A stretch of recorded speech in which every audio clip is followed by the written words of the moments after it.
कन्या राशि वालों, इस महीने मतलब अक्टूबर के महीने में कुछ बड़े बदलाव ग्रह गोचरों के अंदर होने वाली हैं। जैसे कि सूर्य देव का नीच हो जाना, जैसे देवगुरु बृहस्पति का राशि परिवर्तन और मंगल का अपनी स्वराशि के अंदर आ जाना। और ये आपके जीवन को भी किस प्रकार से प्रभावित करेंगे उसके ऊपर हम पूरा बात यहाँ पर करेंगे। आपको कौन सी चीज़ें ऐसी हैं जिनके ऊपर पूर्ण रूप से ही प्रतिबंध लगाना होगा, सावधानियां रखनी होगी, उनकी भी हम लोग यहाँ पर बात करते हुए नजर आएंगे। तो शुरू करते हैं। सबसे पहले जब हम बात करें देवगुरु बृहस्पति की, जो कि आपकी चंद्र कुंडली के चौथे मतलब सुख भाव और 12 नंबर की जो राशि है वो 7th हाउस के अंदर है। तो यहाँ पर सुख भी देखी जाएगी और आपकी पार्टनरशिप, आपके मैरिड लाइफ की भी बात होती है, आपके बिजनेस की भी बात होती है। वो भी जो है दोनों की दोनों चीज़ें देवगुरु बृहस्पति से देखी जाती हैं। देवगुरु बृहस्पति जो कि अभी के समय पर आपके दशम भाव के अंदर है, परंतु 19 अक्टूबर से 3 दिसंबर तक देवगुरु बृहस्पति कर्क राशि के अंदर होंगे। यहाँ पर आते ही उच्च का रिजल्ट होगा और कर्क राशि मतलब आपकी चंद्र कुंडली का 11वां भाव। यहाँ पर आने के बाद में कहीं ना कहीं आपको अचानक से धन लाभ होना, आपका जो पैसा कहीं हेल्थ इश्यूज के अंदर, किसी कर्ज के अंदर डूबा हुआ था, अटका हुआ था, या फिर कोई कोर्ट केस चल रहा था, मतलब पैसे की जो बर्बादी हो रही थी, धन हानि जो हो रही थी, वो अब खत्म होती हुई नजर आएगी आपके लिए। आपके बिजनेस की बात करें, जो भी आप लोग स्वयं का कुछ कार्य कर रहे हैं, वहाँ पर अगर बात करें और वो भी कार्य अगर आपका भोजन से जुड़ा हुआ है, तो यहाँ पर बहुत अच्छा यहाँ पर हक आपको देखने को मिलेगा। आप कोई कंसल्टेशन का काम करते हो तो उसमें अच्छी ग्रोथ देखने को आपको मिलेगी, क्योंकि यहाँ पर सुख भाव के स्वामी 11वें भाव में बैठे हैं। तो आप जो धन अर्जित करोगे, जो भी आपका लाभ अर्जित होगा, है ना, वो आपका अच्छी जगह ही लगेगा, आपकी सुख समृद्धि में बढ़ोतरी करता हुआ नजर आएगा। इस समय के अंदर अगर आपको बहुत लंबे समय से आशा थी कि मैं कोई मकान खरीद लूँ, मैं कोई वाहन खरीद लूँ, मेरे पास कोई अपनी भूमि हो, तो जो भी आपकी सुख समृद्धि को बढ़ाने की चीज़ें हैं, जो भी लग्जरियस आइटम है, वो हर चीज़ आप यहाँ पर परचेज करते हुए दिखाई देंगे। आपके जीवन में खुशियाँ यहाँ पर लाते हुए देवगुरु बृहस्पति दिखाई दे रहे हैं। इसके साथ साथ 12वें नंबर की राशि मतलब मीन राशि की बात करें, तो वो आपकी चंद्र कुंडली के सप्तम भाव में है। मतलब 7th हाउस का लॉर्ड भी आपके 11th हाउस के अंदर है। तो यहाँ पर आपके अपने स्पाउस, आपकी वाइफ की हेल्प से आपके कर्म में बढ़ोतरी होना, आपकी इनकम में बढ़ोतरी होना, है ना। इन लॉज की फैमिली की बात करें तो उनकी तरफ से हो सकता है आपको यहाँ पर कोई अच्छा फ़ायदा मिले। ऐसे लोग जो कि कुंवारे हैं तो उनके यहाँ पर विवाह का योग भी बनता हुआ आपको नजर आएगा। इसी समय के अंदर आपके बिजनेस के अंदर अच्छा होने के साथ साथ आपकी इनकम की बात करें तो वो भी यहाँ पर सुधरती हुई नजर आएगी आपको। आगे अगर हम पूर्ण इस चार्ट को देखकर दो चीज़ें यहाँ पर मैं आपको कहूँगा। एक तो आपको, क्योंकि 7th हाउस का लॉर्ड अब 11th हाउस के अंदर है, तो अगर आपका बेडरूम जो है ना, उसको भी हम लोग यहाँ पर देखते हैं 7th हाउस से। तो अगर आपका बेडरूम साउथ ईस्ट डायरेक्शन के अंदर है तो खास तौर पर एक चीज़ लागू होगी। इस बेडरूम के अंदर आपको किसी भी देवी देवता इत्यादि की फोटो नहीं लगानी, कोई भी मूर्ति यहाँ पर नहीं रखनी होती है, क्योंकि ऐसा करने से यहाँ पर आपके लिए एक्सीडेंट होना, दुर्घटनाओं का सामना करना, इन चीज़ों के योग बनेंगे। तो एक बड़ी सावधानी का आपको पूर्ण रूप से ध्यान देना होगा। आगे अगर हम बात करें तो क्योंकि देवगुरु बृहस्पति जो है जब भी कर्क राशि के अंदर आते हैं तो अपना उच्च का रिजल्ट देते हैं। तो ऐसे में आपको आपके भाग्य का पूरा अच्छे से साथ मिलता हुआ नजर आएगा। आपको हर चीज़ जो अब तक विपरीत चल रही थी आपसे आपके हक में आती हुई दिखाई देगी। और चौथे नंबर की राशि के अंदर आने से यहाँ पर फ्लो ऑफ मनी जो होता है, मतलब एक तो होता है पैसा आ रहा है परंतु टिक नहीं रहा, दूसरा जितना आपको चाहिए उतना आ रहा है, लग रहा है, परंतु आपको पैसे के लिए इधर उधर देखना नहीं पड़ रहा। तो ऐसी सिचुएशन यहाँ पर आपको देवगुरु बृहस्पति का ये ट्रांसिट देता हुआ दिखाई देगा। परंतु 19 अक्टूबर से पहले कर्म भाव के अंदर आपको किसी भी पॉलिटिक्स के मामले में लड़ने से, है ना, पढ़ने से बचाव करना हो, इस चीज़ का आपको खास तौर पर ध्यान देना है। इसके साथ साथ किसी अन्य इंसान के ऊपर टिक्का टिप्पणी करने से बचाव करिएगा।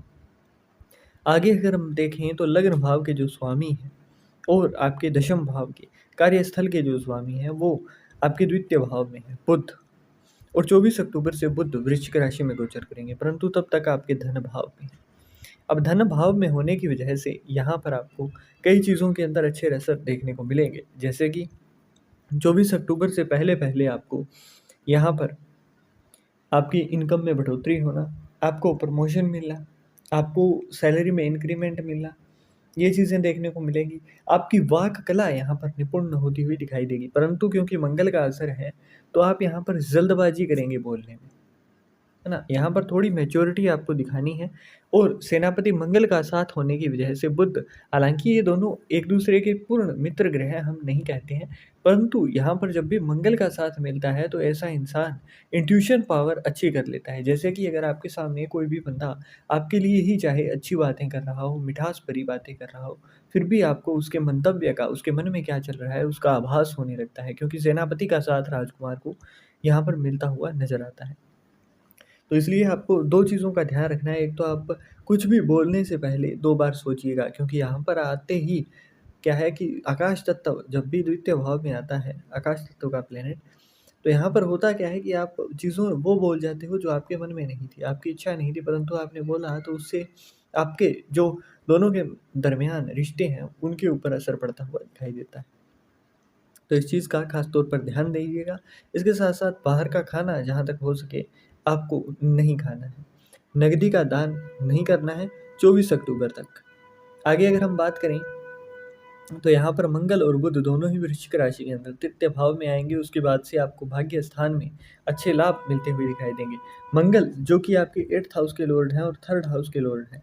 अब 8th हाउस और 3rd हाउस का जब भी कॉम्बिनेशन बैठता है तो यहाँ पर दो चीज़ों का खास तौर पर, एक तो आपके अपने सिबलिंग्स मतलब भाई बहन जो हैं, है ना, उनके साथ आपको किसी भी प्रकार से द्वेष भाव नहीं रखना है। लड़ाई झगड़े हों तो उन चीज़ों के अंदर बचाव करने की कोशिश करनी है, बढ़ाना नहीं है।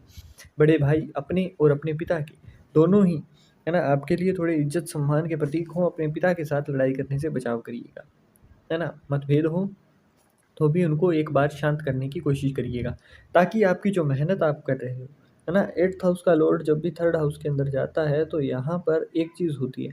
एक तो मेहनत अगर आप कर रहे हो तो उसका अचानक से ही हानि हो जाना, मतलब आपने मेहनत बहुत की किसी घर को बनाने में, परंतु जैसे कुछ ऐसा हुआ कि नीचे चूहों का बिल हो गया और घर बैठ गया, नींव बैठ गई, है ना? तो ऐसा कुछ होने को यहाँ पर दिख भी सकता है।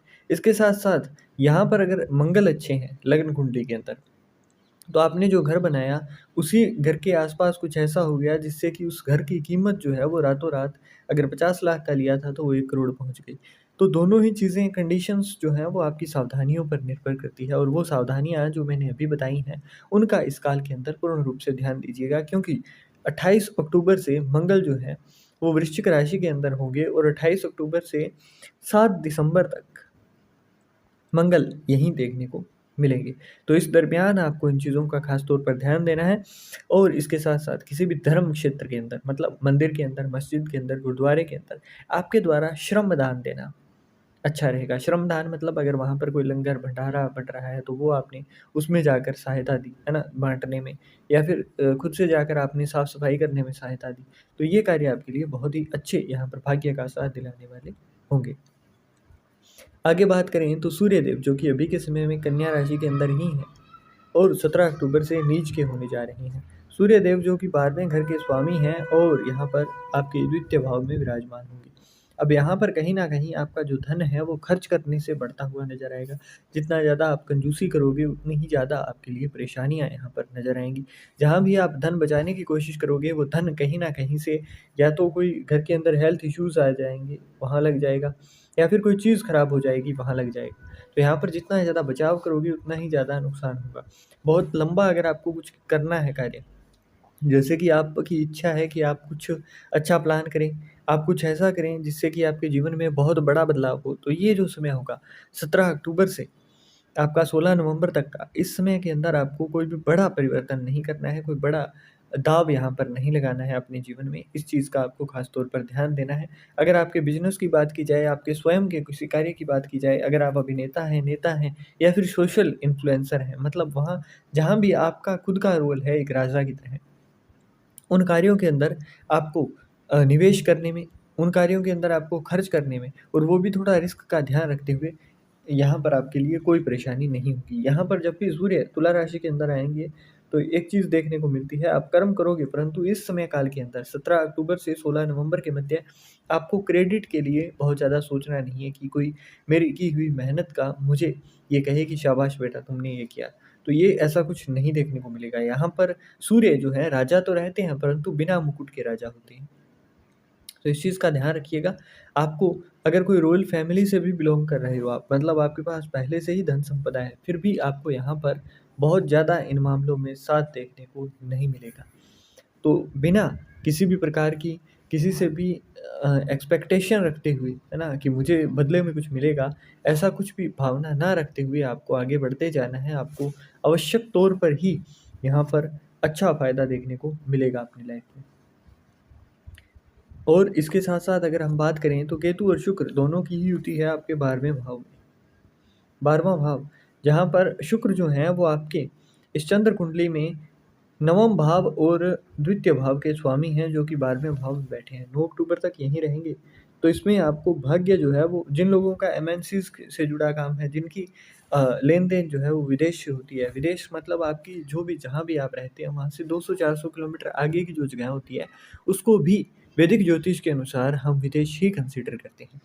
तो यहाँ पर आपको विदेश से जुड़ा अगर काम है तो उसके अंदर बढ़ोतरी देखने को मिली है, परंतु कहीं न कहीं यहाँ पर जो आपका धन है वो क्षय होता हुआ नज़र आया है, धन-हानि होती हुई नज़र आई है।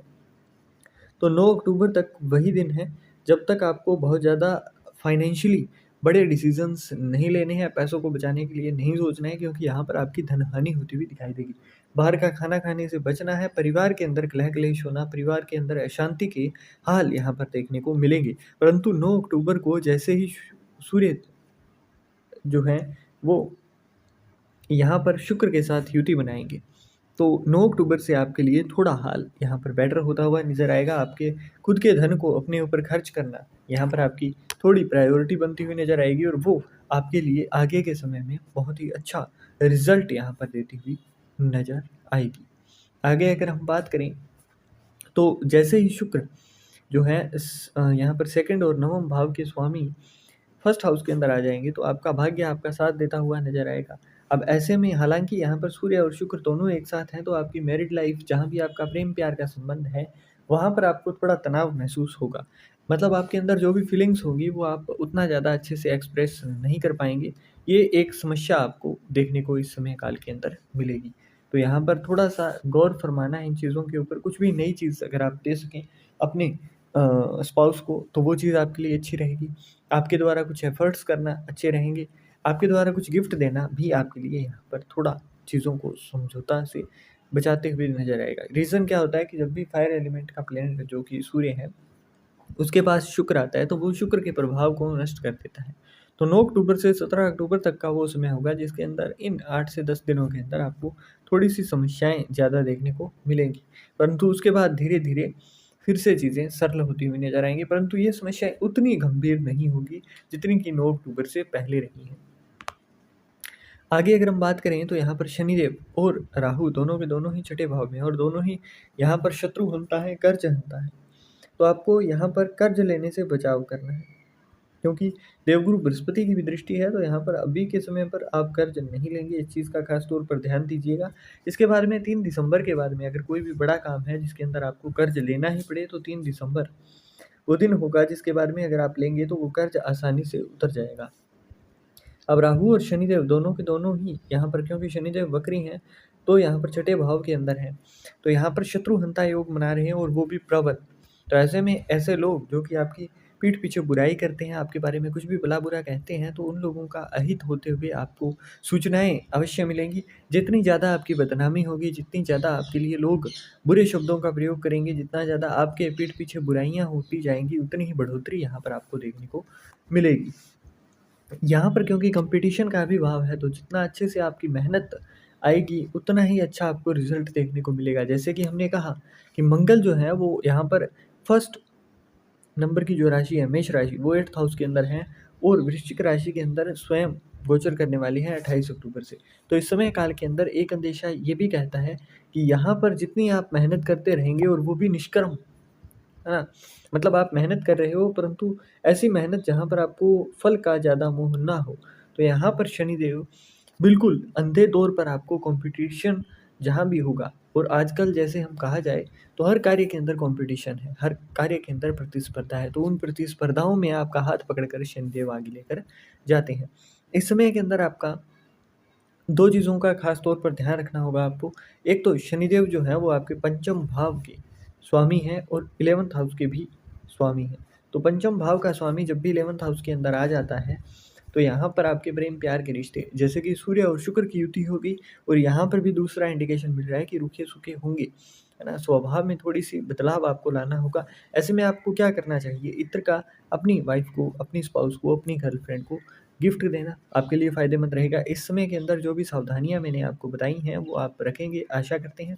इसके साथ-साथ 17 अक्टूबर के बाद में निवेदन अर्घ सूर्यदेव को देना मतलब आपके द्वारा अपनी छाती के ही बराबर के हिस्से में लाकर आपको लोटे के अंदर जल डालना है, उसके अंदर चने की दाल डालनी है और उसको आपने सूर्यदेव को अर्पित करना है। निवेदन अर्घ इसलिए दिया जाता है क्योंकि जब भी सूर्य की स्थिति अच्छी ना हो तो ऐसे में निवेदन किया जाता है कि आप हमारी यहाँ पर सहायता करेंगे, आप हमारा सेल्फ कॉन्फिडेंस जो है वो बनाकर रखेंगे। तो आशा करते हैं जो भी चीज़ें आपको बताई हैं उनके ऊपर आप पूर्ण रूप से ध्यान देंगे, अपनी जीवन को और भी सरल, अच्छा और अच्छी बढ़ोतरी यहाँ पर ग्रोथ पाते हुए आप हमें दिखाई देंगे।